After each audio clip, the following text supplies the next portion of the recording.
L'aquarelle est une discipline qui me permet d'enregistrer rapidement des effets spontanés. Le pastel et l'huile m'aident pour des compositions plus élaborées.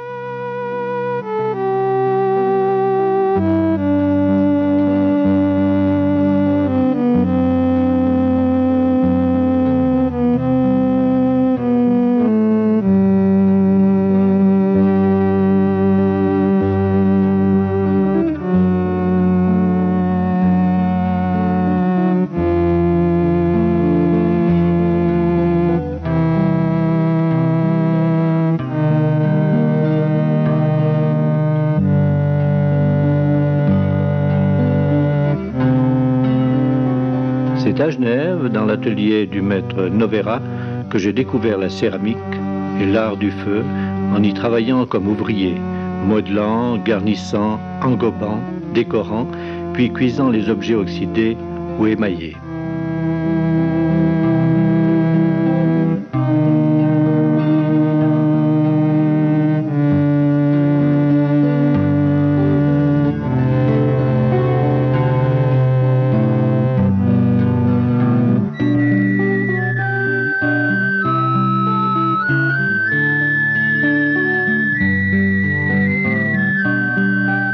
Synthèse de différentes disciplines, la céramique y ajoute la diversité sans cesse renaissante des formes et le mystère des transmutations des oxydes.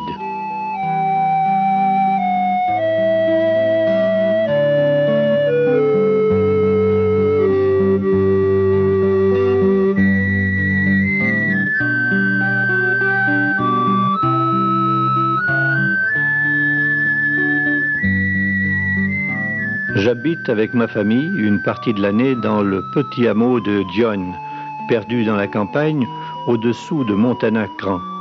Lorsque je suis arrivé, ce hameau était pour ainsi dire abandonné. Il y avait de grands ormeaux qui ont disparu depuis, abattus par la maladie qui a sévi dans une grande partie de l'Europe. Des arbres desséchés dressaient vers le ciel leurs structures squelettiques. La lune éclairait le tout. Parfois, en hiver, lorsque je revenais du bas-Valais, où je donnais des cours du soir, le brouillard recouvrait les arbres et le hameau. J'allais à pied depuis l'intersection de la route, et d'arbre en arbre, l'oiseau de nuit me suivait d'une manière très sympathique, en lançant son cri mélancolique « Piout, piout ». Mon inspiration d'oiseaux et de paysages fantomatiques est née de ces nuits magiques. Et que dire, sinon qu'elle nous envoûte de ces femmes voilées qui hantent l'artiste. On les retrouve dans les sculptures et bas-reliefs, nonnes errantes et sans visage, prêtresses d'une religion mystère, a dit Corinna Bille, qui poursuit.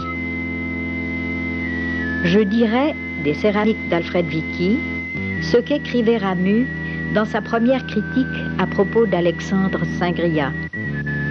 Il a su retenir tout le charme fuyant des heures qui ne reviennent plus, comme on pique des ailes de papillon. Un autre pôle de mes recherches est le portrait. J'aime scruter les visages pour en extraire l'essence. Je commence par des croquis rapides, de la caricature même, qui écarte les détails pour ne conserver que le caractère.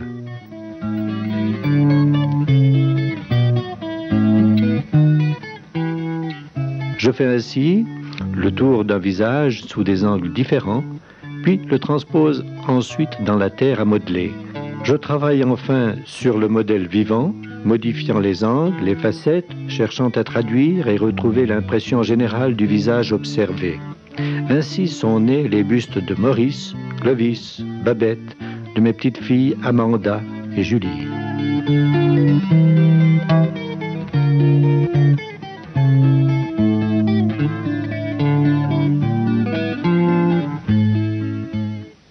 Toutes ces grandes compositions ont été conçues, élaborées, exécutées en mes ateliers de Murat et Pradec, cuits et émaillés en même temps que les grandes sculptures de terre cuite.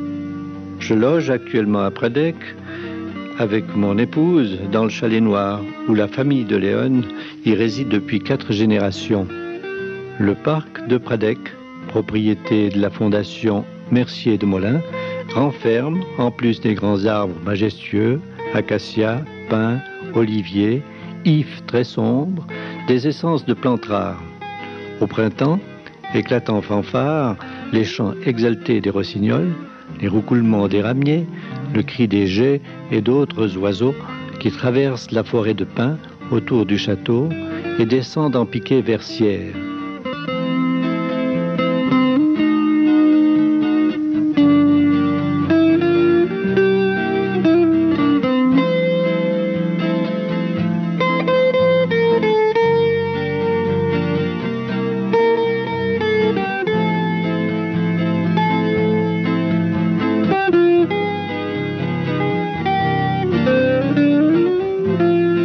Tout cet environnement a nourri mon inspiration et passé dans les compositions, dessins, peintures, bas-reliefs, sculptures.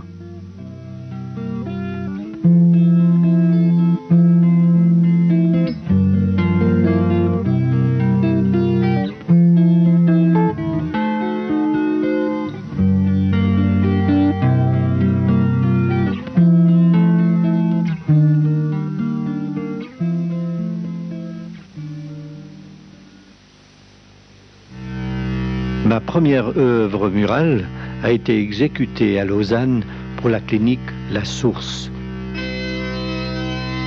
Corinne Abille la dépeint ainsi. Cette surface rectangulaire, heureusement liée à l'architecture, est très décorative.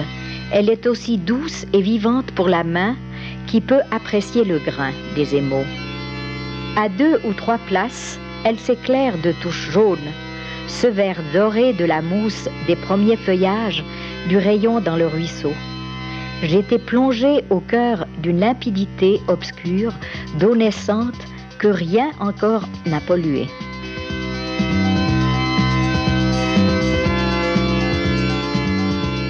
Depuis, de nombreuses autres céramiques murales ont été conçues pour des collectivités publiques, écoles, maisons de communes, hôpitaux, hôtels, banques, dont celle de l'hôpital de Sierre, Crédit Suisse à Crans-Montana, la Banque cantonale, l'Hôtel des Alpes à Loèche-les-Bains, le Mont Paisible à Montana, etc.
Les tons chaleureux et éclatants utilisés pour l'œuvre murale de la piscine de l'Hôtel des Alpes à Loèche-les-Bains contrastent et s'harmonisent avec la tonalité de l'eau. Je me suis efforcé dans toutes ces œuvres d'allier la matière, la couleur, ainsi que le thème à l'architecture et d'en faire un tout harmonieux.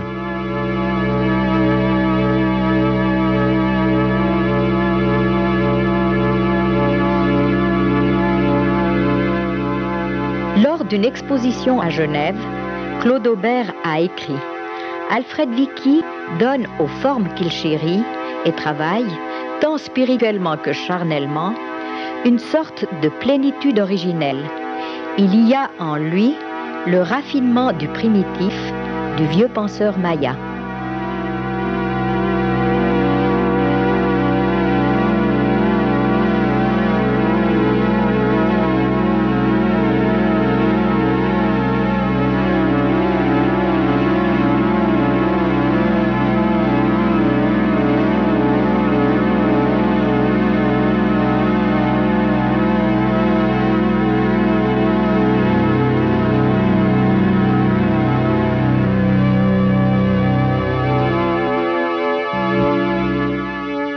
Le groupe fantomatique se trouvant dans le hall supérieur de la Banque cantonale du Valais à Sion est né de cette inspiration, ainsi que le grand faune, sorte de personnage mythique et de faune bondissant, charriant avec lui les doubles forces démoniaques et bienfaisantes.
À propos de ces céramiques, Maurice Chappat écrit « 30 ans de vie douloureuse et joyeuse comme le feu.